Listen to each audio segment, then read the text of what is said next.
The Master Forest Fast is a process that allows one to enter a greater depth perception of their own inner self.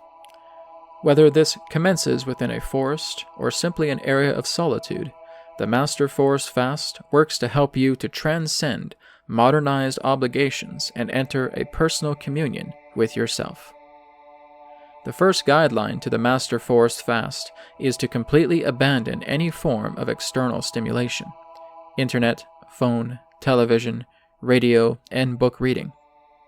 The amount of time you assign to yourself for this fast must focus more on your own innerness and creativity that complements the inner self.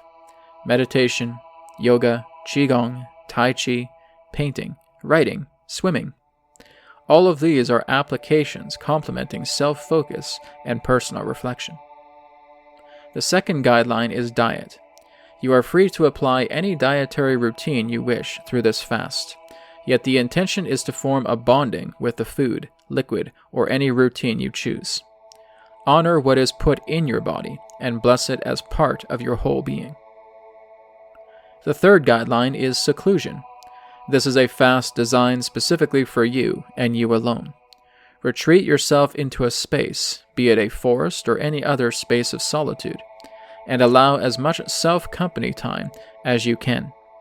Others may speak to you on occasion, and that's acceptable, but remember that the great majority of your day should be spent in complete and total solitude. The fourth guideline is outline. Create an overall itinerary of what specific practices you would like to accomplish and approximate times per day you would like to spend on each one. These are guidelines that complete the Master Forest Fast. What you will see in this 2-part video is my own experience of completing a 3-day Master Forest Fast, where alterations on previous ideas on the fast were changed to reflect the current guidelines established. Hey everybody, Brad Johnson here. So I have arrived for my 3-day stay in a beautiful little park called Englishman River Falls. And this is my campsite, you see. So just got the tent set up and got the car unpacked. So over these next 3 days, I will be just kind of wandering into the park, just finding some secluded areas. Take the camera with me when I can. I got about 4 or 5 hours of battery time on it.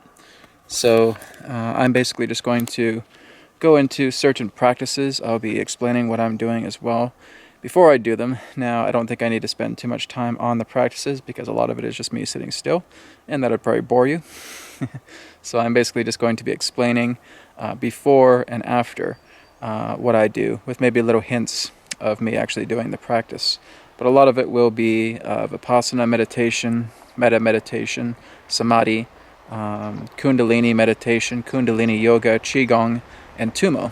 So those are the elements that I'm going to be doing. Of course, there's more people. It is a campsite. So, but when I get into the park, it's going to be a little bit more secluded. There's some nice secluded spots. So just spending some time there meditating, and just the other night I was feeling a very strong connection to Kundalini, the Kundalini awakening, and so that is my goal for this weekend, is to see if I can actually unleash the Kundalini, do a Kundalini awakening, and for the next 3 days, that will certainly be my intention. But again, just an absolutely beautiful space here, out in the wilderness. This is just outside of Arrington, or very close to Arrington, about 10 or 15 minutes away from where I live. So I'm really looking forward to seeing what can be brought here that I can share with you guys as well too, in exchange for over the next 3 days. So a lot of exciting things are going to be happening. This is really all about inner alchemy, developing yourself, connecting with the wild, going out into nature, and really just feeling that bond and harmony with it. So I'm looking forward to what the weekend brings.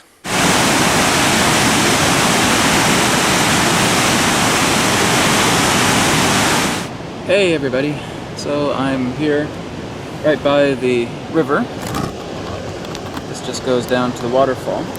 It's actually a nice little place to to dive in, maybe even have a bath when that time comes. It's my first day, so I don't think I need to jump in there yet. But when I do jump in there, I'll be practicing the Tumo technique. So again, doing the deep breathing, deep breath in, deep breath out, and just continuing to oxygenate yourself for several minutes, and then being able to hold your breath for as long as you can, then repeat. Breathe in, breathe out, breathe in, breathe out, full deep breath in, full deep breath out, and just continuing to oxygenate, alkaline, and just become immune to any form of temperature, whether it be cold or hot. So that's what I'll be doing probably within tomorrow or next day. But I've just been down here for about maybe just under an hour. I was doing what's known as static Qigong. Now, static Qigong is a little bit different from a lot of the common Qigongs you can find out there, whether it be Wild Goose Qigong, or whether it be some of these names are escaping me right now. Medicinal Qigong, I guess it's called. Many other different types. But static Qigong is being able to hold static postures. So usually we start off, being able to raise our hands up while we're standing, of course, raising our hands up and doing what's known as the air symbol for static Qigong. We hold that for about 10 breaths. Then we bring the hands down. We're connecting to the earth. We're doing that for 10 breaths. Then we're going over to fire element. So again, just putting that by our chest, holding that for 10 breaths. Then we'll be doing the water element. Let's see if again I can get it on camera here for you. So we're just basically taking our hands, tilting them down like this, holding that for 10 breaths as well. After that, then we move up into mountain, which again is forming your hands in a triangle, keeping it there for 10 breaths. And then we're moving over to what's known as lake. Lake is just keeping your hands just beside your face, again breathing for 10 breaths. And then I'll try and get this next one up on camera. You're basically holding your hands down like this over top of your head, and this is known as thunder. And again, holding that for 10 breaths as well. And finally, we come down to the last posture, which is wind. And wind, we're just holding our hands together like this as well too. So this is working together with the 8 extraordinary channels in Qigong. And so when you start to practice it a lot more, it becomes very internal. It's actually working with your meridians. It's working with the 8 channels within Qigong. So I was doing that. I was also doing some Kundalini yoga as well too. So just a basic practice. That's pretty easy to find on YouTube with some Kundalini practice. And just laying down, doing some Shavasana, and just staring up at this beautiful blue sky. It was absolutely amazing. So that's been my routine so far. So I just do that common practice very regularly. There are several different types of Qigong that I do, so I'll be doing some more later on. Later this evening, when it's not so busy around the park, I'll be coming back here. This is a nice little spot here, and be doing some Kundalini meditation. So again, working together with lifting up the Kundalini up to the spine, starting down from the sacrum, moving all the way up to the top of the head. So again, probably around 7 or 8 o'clock, I'll be coming out here and doing that. Because we have light till about 9:30 around that time. So that's going to be very, very interesting. And like I said, there has been this feeling that I've been getting within myself of the Kundalini that wants to be unleashed. And so that is exactly what I'm going to be working on tonight, is just getting into cross-legged, seated posture. And what I'm doing is I'm basically just breathing in, and as I'm basically breathing in, I'm doing a mantra, one half of a mantra, and then the other half as I breathe out, but I'm just doing it internally. So the mantra is Kundalini Arohainam. Okay. And I'm just going up through the spine, up through the breath, down through the breath, right, in and out. Kundalini Arohainam. Now that's just my own particular preference of practice for Kundalini meditation. Some people will actually want to chant the chakras that you're going up in Sanskrit, right? Lung, right, and going all the way up to the top, and doing that as well too. I've also done that. What I've discovered again is that my Kundalini is ready, and it's ready to start to move up the spine, so I don't need to do the kind of ritual chant in that way.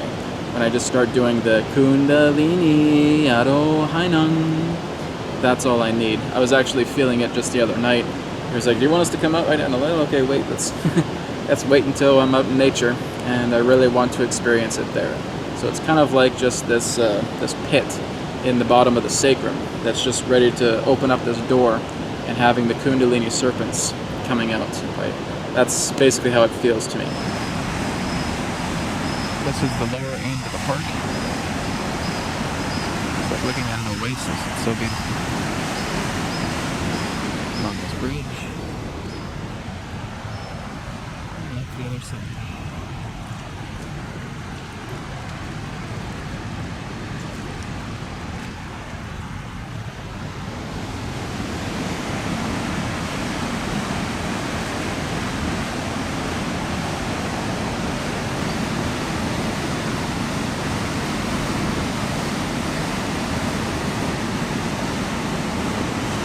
So I've just been sitting by the river and got into a meditative state. The first thing I did was a light circuitry attunement, just working on my chakra centers. So if there was any emotions, traumas that were still being buried in my chakra centers, I was given the intention through the light circuitry attunement to collect all of that energy and completely harmonize it with love energy. So that's what I did. I'm just really enjoying this beautiful stream right here. It's gorgeous. But after the light circuitry attunement, I went into meditation, and nothing yet with Kundalini awakening that I could feel some things stirring. I was only doing meditation for about 20 minutes, but the ground here isn't the most comfortable. It's a lot of rock and a lot of protruding edges that are kind of sticking out. So the important part is just finding a place where you feel very receptive, very comfortable with. If you're looking at some like advanced Buddhist meditators, they can meditate anywhere. They can sit on jagged rocks and they can meditate perfectly. That's just not what I can do. I basically just find a nice little spot where I can get nice and relaxed and receptive to the energies of nature, and then do what I can to tune in and align to the Kundalini vibration. But what I was doing is I was just doing again the Kundalini chanting, right? Kundalini Arohainam. And what I'm also doing in between those chants is doing what's known as Kachari Mudra. Now, I'll do what I can to best describe it. If this is your tongue here that's laying horizontally on your mouth, what you're basically doing is you're taking your tongue and you're moving it up, right, into the back of your mouth. And what you'll notice is that there's a very small little hole just at the back of your mouth. And if you're able to take your tongue, some of us don't have flexible tongues, so this is why they do the lion's breath. They try to pull their tongue out quite a bit. They try to make their tongue very, very flexible and long. What you do is you move your tongue all the way to the back of your mouth, and again, my index finger is like a tongue, and it's moving up and it's pushing up. It can take some time to develop, but what happens over time is that you actually have a gaping hole in the back of your mouth that your tongue is actually able to insert into. And this is actually how breatharians are able to use photosynthesis and their own breath to sustain their bodies without having to have any food. What they do is they do Kachari Mudra, and with Kachari Mudra, again, as you develop it over time, it's like a small gap. In the best sexual analogy, it's like the penis entering the vagina, right? It's going into this little gap, this little gaping hole, and it's moving itself right into the area that's pushing up to the areas of the pituitary gland, right? And this is actually a very deep Kundalini awakening that many yogis have been able to experience. They use Kachari Mudra, and it's almost able to shut down completely your sensory perceptions. So you're able to go very, very deep. It's like going into stasis. It's like going into a concentrated state of meditation. And when you start to develop Kachari Mudra a lot more, you'll notice that you can just go into stasis, your senses shut down. There's another meditation as well too, where you're plugging each nostril and you're breathing in and you're breathing out. Now when you're actually able to master Kachari Mudra, you don't have to do that. You don't have to worry about nostril breathing. Because what you'll notice is that as you start to do nostril breathing through meditation, one nostril seems stronger, the other seems weaker. That has to do with our own conditions of our meridians. So when we start to work with Kachari Mudra, we're able to, again, put the tongue at the top of the mouth, at the back of the mouth, I should say. So you guys have seen a lot of mosquitoes around here. Glad I got some bug spray on.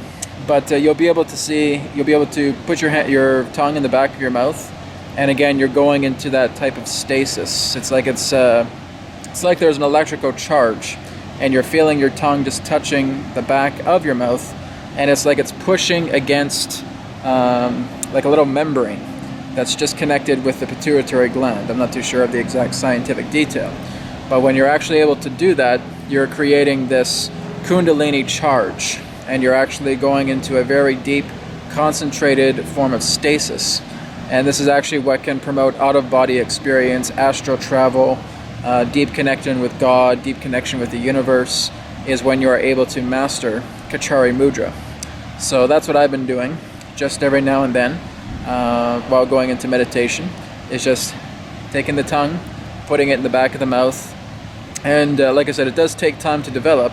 You have to place the tongue, and then it'll eventually create this hole. And then you're going into the back of the mouth, protruding the tongue through, and again stimulating the pituitary gland, and again going into this type of stasis effect where you don't even have sensory perception. Everything in that form, it's like switching on a switch, flicking a switch, and you're going off into the astral realms. You're going into a very deep Kundalini experience. You're going into the universal conscious realms. So it's a really, really beautiful thing. So I'll probably talk a little bit more about Kachari Mudra in the future, but that again is one of the things I'm doing out here through the 3-day Master Forest Cleanse, or Master Forest practice, I should say. So that's basically what I'm doing here for tonight. I'm going to be doing a little bit more Qigong and a little bit more internal exercises before calling it a night. I've also just been able to explore more of the park today, which has been really exciting as well. But next 2 days will be some more intense internal practices.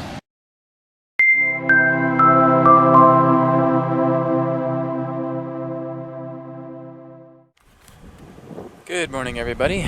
It is the next day. So a lot of things happened last night, just after I was doing my Kundalini meditation. I went back to the campsite at Englishman River Falls, and I was just kind of overwhelmed because there were so many people at the campsite. There were people blasting music. There was everything that was representing an opposite to a peaceful environment and a secluded environment. One of the rules, or I would say guidelines, of the Master Force Fast is to make sure that you're in a space of seclusion, making sure that you have solitude, right? I just couldn't even focus. It was neighbors around me were talking and chatting. People were blurring up music. Even the ground where I was putting the tent, there were just rocks everywhere. And like I said, if I was an advanced Buddhist meditator, I could probably tolerate it. But everything there just did not feel right to what I wanted to do with the Master Force Cleanse. So what I did was last night I packed things up and I left the campsite and I just went back to my house. And when I went back to my house, I was just amazed because everything was so quiet. Everything was so peaceful. And I said, this is it, right? This is something that I need to add to the Master Force Fast, is that you don't have to leave your home if your home is quiet. If you have a nice backyard, if you have a nice little area around your house where it's just you and it's quiet, use that, right? And because I had pre-booked this camping trip a couple weeks in advance before it actually happened, I was really just kind of oblivious about saying how peaceful my place was in that way. So if I was to do it over again, it would be to just do this in my home, do this in my backyard as well too. But I do like to come out to these parks, these beaches, because there is just beautiful nature everywhere. But because it is a public park, you just have to kind of wander around a bit, and you have to find an area that's very, very secluded. So seclusion is very, very important with the Master Force cleanse, or the more Master Force fast, I should say. Cleanse, fast, either way is fine. So that's what I did last night, was that I just kind of packed up my tent, I just packed things up, went back home, and did some meditation at home, did some Kundalini meditation at home. But what I discovered is as soon as I got back home, I was just completely drained. It was a very, very busy day yesterday. I was walking like 12 hours straight through the forest, through all these trails, doing my practices as well too. And I noticed that when I came home, I just had little to no energy. So I was just kind of running on fumes. I couldn't really concentrate. So I basically just had a very deep sleep in meditation, did a meditation and then went into a very, very deep sleep. But as I got home, the internet was disconnected. I've turned off the internet, I've turned off the phone. So that is one of the most important guidelines with the Master Force fast, is being able to turn off all electronic devices, being able to turn off your internet, turn off your TV, turn off your phone, and just focus entirely on yourself. So what you'll see when I start to bring this video out in the introduction are the guidelines about the Master Force fast as well too. What I was also doing as well too was force foraging, but I also just got this feeling of also being able to bond very, very well with food as well too. And so I'm kind of making a bit of an amendment with my Master Force fasting as well too, is that I call it Master Force fasting not because you have to do a certain type of dietary plan, right? Not because you need a detox. When I made the Master Lemonade Cleanse, I did it because I wanted to sustain myself. Having more time to meditate, having more time to go into my inner practices without having to concern so much about the type of food that I was going to eat, right? So it wasn't for the means of detoxifying my body or not getting any solid food in my body. That wasn't the intention at all. I just wanted to have more time to meditate, to do all my work without having to stop and do some cooking in the process. But as I looked over it last night, because I really pondered this, and I said, you know what, it is okay. If a person has a certain dietary plan that they want to include food in the Master Force fast, you certainly can. I've been forest foraging, so I've been eating some solid food throughout the forests, you know, whether it's Douglas fir tips or dandelions or other things that I come across. So I've been eating some solid food as well too through that. But I realized that there's a lot of peace in being able to prepare one's meal, right? And if that is a part of your expression of what you want to do that serves your inner being, then by all means do that. That again is one of the guidelines of the Master Force fast. If you do decide to create a dietary regimen for this fast, and you are creating food, let it be something that you are really putting your love into, something that really reflects your inner being. So that is something that I'm going to look into adding this evening with a meal that I'm going to prepare myself and just really reflect that inner being as well. But I am still doing some of the lemonade as well too, so that hasn't changed. So there has been quite a few changes that have happened with the Master Force fasting.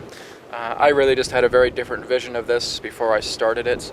I just kept seeing myself in a solitude place, right, in a place of just seclusion and just being able to connect with nature. Unfortunately, in these public parks, you really can't control that, right? You can certainly put your intention out to have a nice solitude place, and you'll find something. But last night with the camping, because again it was created a couple weeks before I started the fasting, I didn't realize, just how beautiful my own place is. Because I'm naturally camping, right? I'm living in a trailer. I'm out in the forest. I'm in a park, right? And I was like, why didn't I consider that? Why didn't I look at that in that way, right? But it's okay. I've forgiven myself for that. But this is just the update that I wanted to give you guys now. So I'm at another park right now called Rathtrevor. This is in Parksville. It too is about 10 to 15 minutes away from my house. That's the good news about all three of these parks. There's 3 parks here. There's Rathtrevor Provincial Park, where I am right now. There's the Falls Park, the Englishman Falls Park, which is about 10-15 minutes away. And then there's a third park, which is Englishman River Park, so without the falls. But it is the largest of the forest parks. So I'm going to be going there tomorrow and doing some internal work there as well. I'm also going to go back to the Falls Park in the morning because I am going to go into the river, and I want to demonstrate the Tumo technique for you guys before I go into the water. So that's going to be an intention I'm going to put forward for tomorrow. Going back into the falls, going down to the river, and doing the Tumo technique and jumping into the cold water. So that's what I'm going to do. I don't know if I'll get the part of me on camera jumping in the water because it's well, we'll see what happens. But I'll definitely let you guys know about the Tumo technique practice because that's the most important part of it. So today I'm going to be doing some more Qigong, some more Kundalini yoga, some more Kundalini meditation, Samadhi, Vipassana, Metta as well too. And tomorrow will be more of the Tumo experience in the morning, and then more of this continual practice afterwards.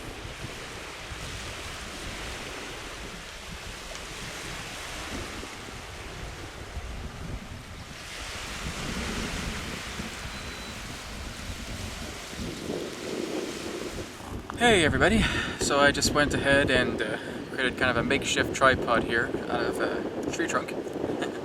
But I was just able to finish my entire Qigong regimen, and it's about an hour long, so it's probably the longest amount of Qigong I think I've ever done. I've done maybe about 45 minutes or so. This one is a little over an hour. But I'm going to show you guys just a couple of techniques that you can integrate. Now, I don't want to show the one that I've actually been taught by a teacher, simply because I'm just a student, and I'm not looking to share those kind of techniques as a particular teacher. So I'm kind of omitting those ones. That has to do with the balancing gong, the healthy living gong, and the wild goose Qigong. So those are being omitted. But these are some other practices that I just started doing when I first got into Qigong. And I started looking at them on YouTube. Some of them are also from books as well too. So I'm okay in sharing those ones. But again, it's just to remember that I am just a practitioner. I am not a teacher in any particular way. So I will show you a couple maneuvers that if you want to integrate, you can. They are quite simple. So I'm just going to move back, okay? Hopefully you guys can hear me all right. So one of the very first ones that I'm going to show you, again, is a very, very easy one. Just my glasses away. So this one is what I call gathering Qi. Okay, so you're just putting both hands on your chest, just like this. Okay. Reach out your left hand, grab some Qi, bring it back. Reach out your right hand, grab Qi, bring it back. Left, back, right, back, left, back, right, back, left, back, right, back, left, back, right, back. Okay. That's gathering Qi. It's a very, very simple one. There's another method you can use as well too that follows the same kind of principle as well. So this one is, again, doing it more at an angle. So, and back, and back, and back, and back, and back, and back, and back. Okay? So that one's more at an angle, and that's, again, crossing the channels, crossing the meridians. You're really energizing your central meridian with that one. I can certainly feel that. Now, another one is a very, very simple one. This one is actually kind of a Tai Chi Qigong form, and it's known as opening the heart. Okay? So I'm just getting myself kind of in a very soft horse stance here. Same thing when I was doing the Qi posture of receiving Qi. Okay? Just kind of in a light, springy horse chant. Just in a kind of light, springy horse stance. Okay? You're gathering Qi. So this one, again, is opening the heart. So again, it's a Tai Chi Qigong form.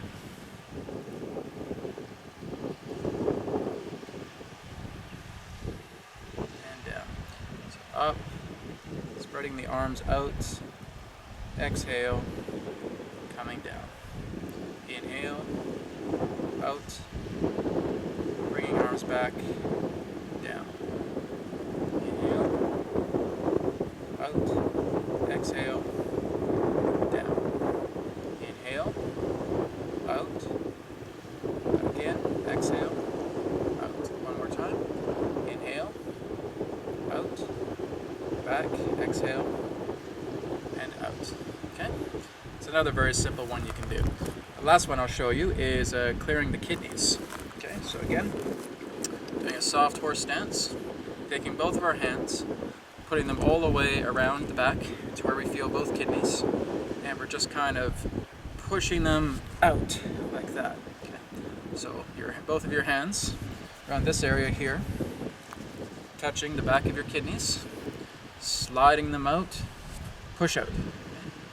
So back, pushing the kidneys with your hands, sliding forward, out. Pushing kidneys, sliding hands, out. Kidneys, sliding, out. Kidneys, sliding, out. Okay. Very, very simple Qigong practices. So if you want to utilize that into your routine, by all means feel free. You also find some really amazing Qigong techniques online through YouTube as well. So I'd recommend checking it out. Now, some of the more intense Qigong postures are ones that you would find for internal alchemy. Okay, so there are 3 that I do. This is something that Mantak Chia has talked a lot about through his channel. You can find him on YouTube as well. But there are 3 very important internal alchemy Qigong practices. First one is the microcosmic orbit, okay, which I've talked about before.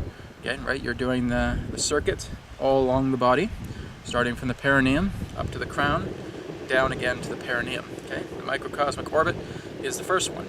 Second one is healing sounds. Okay, so each of the 6 organs that we work on.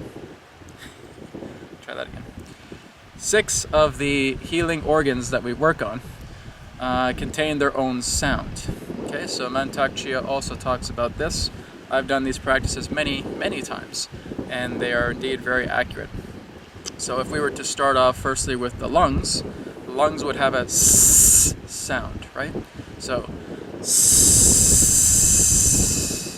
Okay? And if we move on to the kidneys have a ch sound, C-H-O-O, right? And if we move on to the liver has a sh sound, S-H-H-H. And if we move on to the spleen has a sound, W-H-O-O-O. Okay, so almost sound like a gust of wind. And if we move on to the heart has a sound, almost like you ate like a spicy pepper, right? Right? So it's H-A-W-W. And finally, we go on to the triple warmer. The triple warmer has a he sound, H-E-E. Right? And so the triple warmer again is a meridian, but in Qigong it has a different kind of terminology to it. It's basically that we're imagining the stomach, the chest, and the head as the area of the triple warmer, or the stomach, the chest, and the head as the triple heater. Okay, so when we're basically envisioning the triple heater, when we're doing this particular Qigong practice, we're imagining that clear light is coming up through the triple heater area between the abdomen, the chest, and the head. And clear light, and then we're breathing it out, H-E-E. Okay? And what you're doing is you're whispering these. Now, it actually goes a little bit more deeper than that. It's almost sub-vocal. It's barely audible, right? And when you're able to do that, so if it's the sh sound with the liver, it's you probably couldn't even hear that in the camera. Very, very, very quiet, right? Because we're basically looking to vibrate these energies. We're not looking to be shoo, right? We're not being an opera singer. We're not being Pavarotti. Right? We're making sure that we're vibrating these things. It's like when we're doing an Om chant, right? It's Om,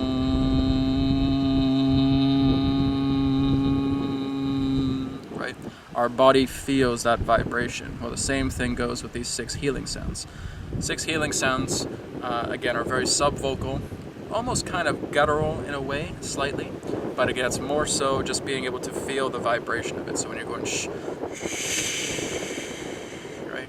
feeling it very, very deeply, feeling it vibrating inside. So those are the 6 healing sounds. Okay. The final one is the cosmic inner smile. This again is what Montauk Chia teaches.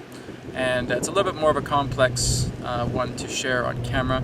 And I would just suggest go check out Montauk Chia's videos because he talks about it very extensively.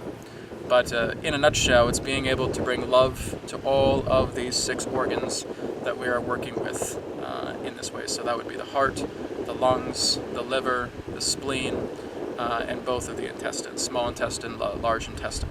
Okay? So that's what I do in the cosmic inner smile, and I use golden energy. Now, Montauk Chia uses certain color ray frequencies for the organs, and that's great. But what I usually recommend, especially when doing all forms of healing, just use gold energy, right? Unless you're being specifically guided to do a certain type of color vibration or ray when working on yourself or another, then by all means go ahead and do that. But the golden energy is the most powerful, the most pure, right? So it's all bands, and it's able to really do an incredible cleansing work, transformation, and transition of old stale energies into new energies. So again, that's what I was doing for a little over an hour with the Qigong meditations. So next step is I'm just going to enjoy a nice little stroll, and I'm going to be working more on internal meditation practices, Kundalini, and a lot more. So that's my next update. And so these are one of the delicacies of the forest. This is honeysuckle. And so of course, I'll be saying thank you to the plant. Blessings, thank you so much. Now, it's hard for me to do this with one hand, but basically the end of this tip here, you just want to take off, which I'll attempt to do.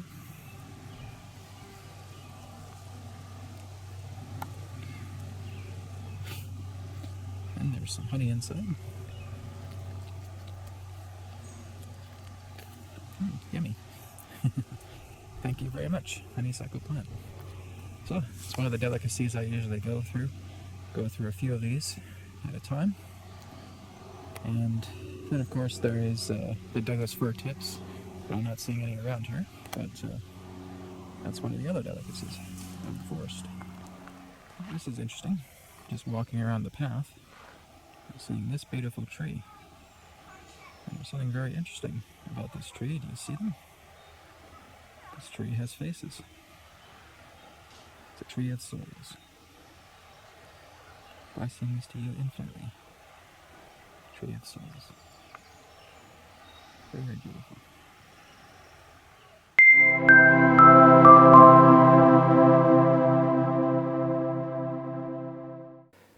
Thank you everybody for tuning in to New Earth Teachings YouTube channel. Please feel free to visit our website, newearthteachings.com. Private sessions, digital courses, blog, free media, and a lot more. Again, newearthteachings.com. Thank you so much, and I look forward to speaking to you again in the next video. Take care.